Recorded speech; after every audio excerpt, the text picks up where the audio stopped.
Astuce numéro 9. Présentez votre discours devant un public. Il y a 3 types de public. Le public initié, avec des personnes qui maîtrisent le sujet. Le public de non-initiés, des gens qui ne savent rien du tout sur le sujet ou très peu. Et troisièmement, un public mixte. Lorsque vous êtes en face d'un public de personnes initiées, utilisez les termes qui sont dans le jargon, de sorte que vous fassiez comprendre par le public. Parce que vous êtes par contre devant un public non initié, c'est de trouver des mots accessibles à ce public. Trouver par exemple des définitions ou reformuler de sorte à ce que ce soit compris par tout le monde. Lorsqu'il s'agit d'un public mixte, personnes initiées et personnes non initiées, faites la fusion des deux. Utilisez des thèmes techniques, trouvez des définitions, de sorte à ce que tout le monde vous comprenne. Vous êtes en ce moment-là un expert devant des personnes qui sont des experts comme vous. Également, par les définitions, vous vous faites comprendre par ceux qui ne sont pas du tout du domaine. C'est très difficile à faire, mais en vous entraînant, vous allez réussir à le faire.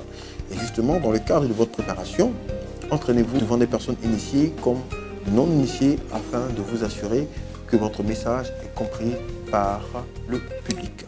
Je profite de cette vidéo pour vous annoncer le programme Réussir sa prise de parole en public. C'est un programme au cours duquel nous allons développer plusieurs aspects de la prise de parole en public.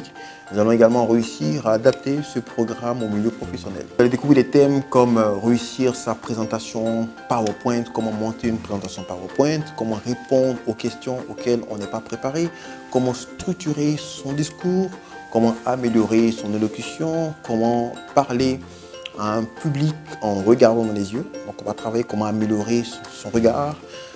On va travailler d'autres aspects donc, au cours de ce programme de coaching. Nous allons travailler ensemble sur 3 heures d'affilée chaque semaine afin de développer les différents points que je viens de citer. Je vous invite à vous inscrire massivement. Le nombre de places est limité pour nous permettre de procéder par exercice pratique.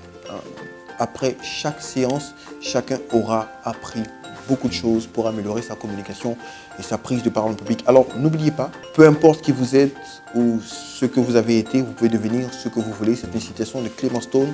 Réussissez surtout à devenir de bons orateurs, même si vous ne l'avez pas été. Dans le passé, vous pouvez devenir de bons orateurs et réussissez justement à convaincre votre auditoire.